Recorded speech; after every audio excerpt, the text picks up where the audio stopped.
Hey everybody, this is Carl. Welcome back to my Dark Anthology. Today we're starting something a little bit different. We're starting a series. And yeah, I know I've started a series before. You have Darkwater and then you have The Mists of Melbrook. Those were all decided to be made series after I already wrote the first episodes. It was kind of after the fact. This, however, this is a project that has actually been in my head since when I lived in Savannah, which was in the late 90s. The series is called The Veiled Tapestry. Book 1 is Threads in the Dark, and this is going to be the first chapter or episode, A Dark Beginning, and I hope you enjoy it. The morning sun cast long shadows through Savannah's Spanish moss as James Gray unlocked his shop. The brass bell above the door chimed softly, stirring dust motes in the golden light. Gray's Oddities and Antiquities read the hand-painted sign, its edges weathered by years of coastal Georgia weather. Inside, centuries of history lined the shelves, Civil War medals nestled beside Victorian music boxes, Native American dream catchers hung over leather-bound books. Each item had a story, and James knew them all. More importantly, he knew which objects needed to stay safely hidden in the back room, away from curious eyes. The bell chimed again. "Mr. Gray?" Sarah Martinez stood in the doorway, her young son Miguel clutching her hand. "I'm sorry to come so early, but Miguel's nightmares are getting worse." James smiled warmly, coming around the counter. He knelt to Miguel's level, noting the dark circles under the boy's eyes. "Still seeing the shadow man, amigo?" Miguel nodded, pressing closer to his mother. "Let's see what we can do about that." James disappeared into the back room, returning with a small leather pouch.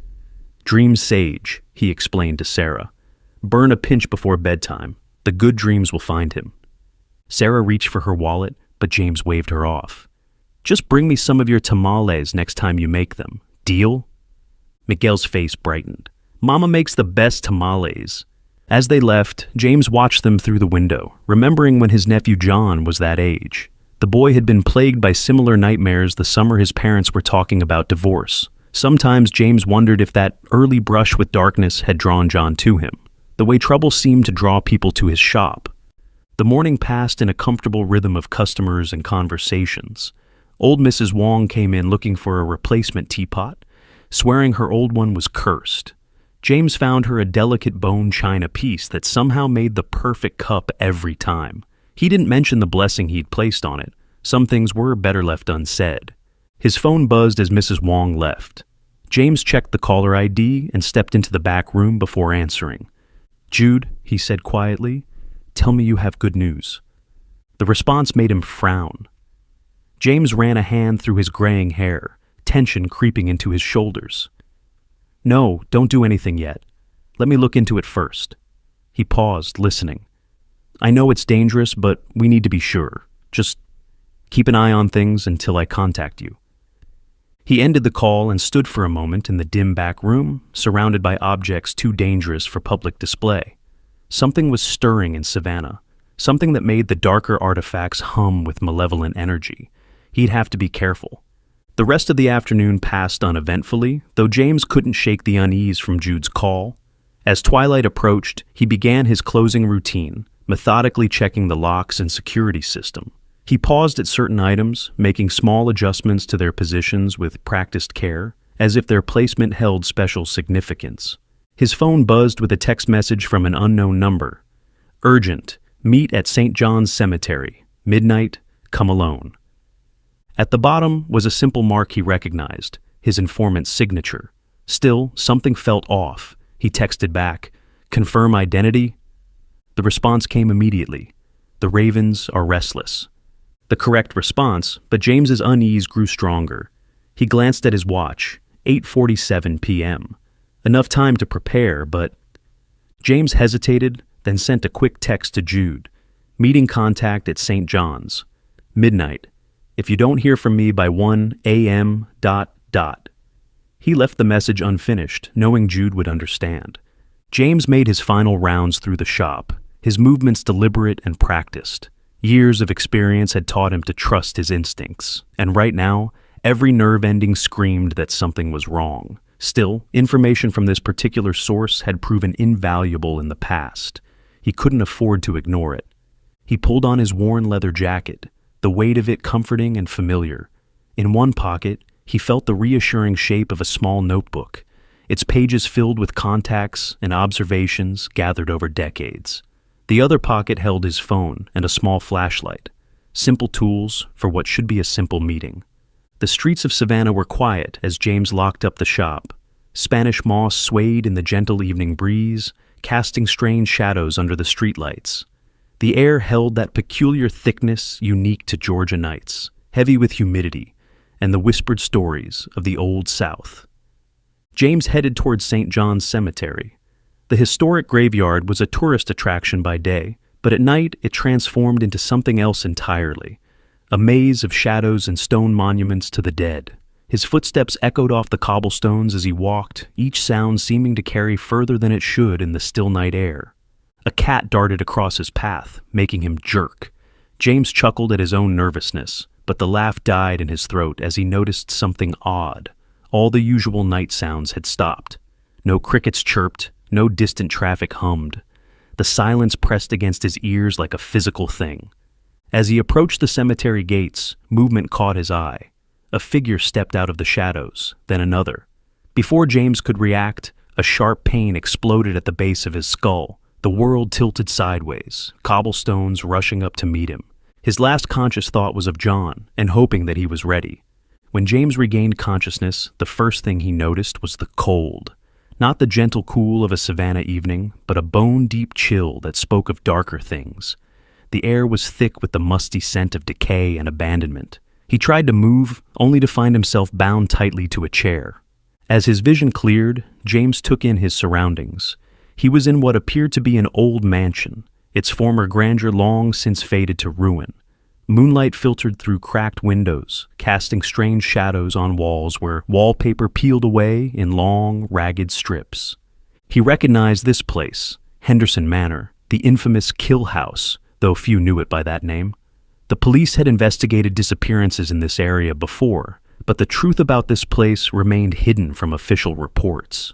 Only those who dealt in Savannah's darker secrets knew what really happened within these walls. The thought sent a chill down James's spine that had nothing to do with the cold air. But before he could process the implications of his location, a door creaked open. A tall figure stepped into the moonlight, his movements carrying an unnatural grace. Behind him, others emerged from the shadows, their forms seeming to blur at the edges. The leader approached James, each step deliberate and measured, like a predator savoring the moment. "James Gray," the man's voice was cultured, almost pleasant, the keeper of secrets, the protector of Savannah's delicate balance. His lips curved into what might have been a smile, but there was nothing human in the expression. "Your reputation precedes you. For decades, you've played your part in this charade, maintaining the illusion that keeps the cattle sleeping peacefully in their beds, unaware of the true nature of their world." The leader circled James's chair, each step precise, measured. "But times are changing, Mr. Gray. The old ways, the careful balance you and your kind have maintained, they're becoming obsolete. We grow tired of living in shadows, of pretending to be less than what we are." He paused behind James, leaning close enough that his cold aura raised goosebumps on James's neck. "The urn you stole holds the key to reshaping this city in our image. No more hiding, no more compromise." James tested his bonds, finding them expertly tied. The ropes bit into his wrists, the pain helping him focus. "I assume this isn't a social call?" "Oh, but it is," the leader smiled, revealing teeth that seemed too sharp in the moonlight. "Consider this a changing of the guard. Your time as Savannah's protector is ending, but first—" His hand shot out, gripping James's shoulder with inhuman strength. "You're going to tell us where you hid the urn." What followed was a masterclass in pain. They started with his fingers, breaking each one methodically while their leader continued his monologue. The snap of bones echoed through the room like dry twigs breaking, each crack followed by the wet sound of splintered bone piercing flesh. James's world narrowed to white-hot points of agony, the taste of copper flooding his mouth as he bit through his own tongue, trying to hold back screams. "You see, Mr. Gray, pain is an art form, one my kind has perfected over centuries. Another finger broke, the sound impossibly loud in the quiet room. The leader bent the digit backwards until the skin split, revealing pale bone through torn flesh. The human body is remarkably resilient, yet so fragile. The trick is finding the perfect balance between agony and consciousness. They worked their way up his arms, alternating between breaks and cuts. Blood dripped onto the floor in a steady rhythm, joining darker stains from previous victims. Cold sweat soaked through James's clothes, the chill making him shiver, even as fever from his wounds burned through him. His vision swam, darkness creeping at the edges, but they never let him fade completely. Each time consciousness began to slip away, they would bring him back with calculated precision, ensuring he felt every moment. The leader never stopped talking, his voice remaining cultured and calm despite the brutality of his actions. James's shoulder joint popped from its socket with a wet, tearing sound that seemed to echo off the walls. The pain was extraordinary, drawing an involuntary scream that tasted of blood and bile. I've existed long enough to see empires rise and fall, Mr. Gray. I've watched countless guardians like yourself break, watched their noble principles crumble in the face of true suffering. Your kind always believes you're different, that your cause makes you stronger. But in the end... He twisted James's shattered arm, grinding the splintered bones together, drawing a hoarse scream that barely sounded human. Everyone breaks, everyone talks. The only variable is how long it takes. Hours passed, marked by James's ragged breathing and the steady drip of blood. His tormentors worked with surgical precision, each cut calculated to maximize pain while minimizing blood loss. The leader occasionally paused to study James's face, as if cataloging each expression of agony for future reference. The room spun lazily around James, his head lolling forward only to be yanked back by his hair, forcing him to stay present, to feel everything they inflicted. Your resistance is admirable, but ultimately futile. The leader crouched before him, studying James's face with cold curiosity. We have eternity to extract the truth. You have only minutes left of mortality. The choice is yours. Die in agony, knowing your sacrifice will mean nothing, or tell us what we want to know and embrace a quicker end. James lifted his head, meeting the leader's gaze despite the blood clouding his vision. In those inhuman eyes, he saw an ancient hunger, a darkness that had stalked the nights long before Savannah existed. The truth he'd spent decades protecting was about to cost him everything. "I buried it," James whispered, his voice rough from screaming.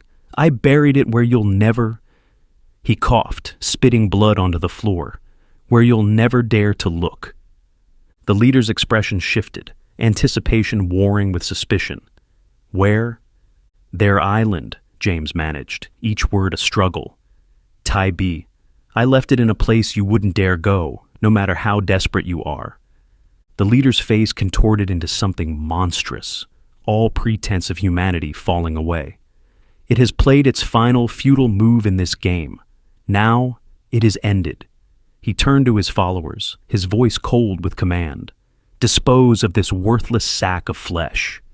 As the shadows closed in around him, the last thing James Gray saw was the moonlight streaming through the broken windows of Henderson Manor, casting long shadows that seemed to reach for him with hungry arms. Then the shadows took him, and James Gray's final secret died with him.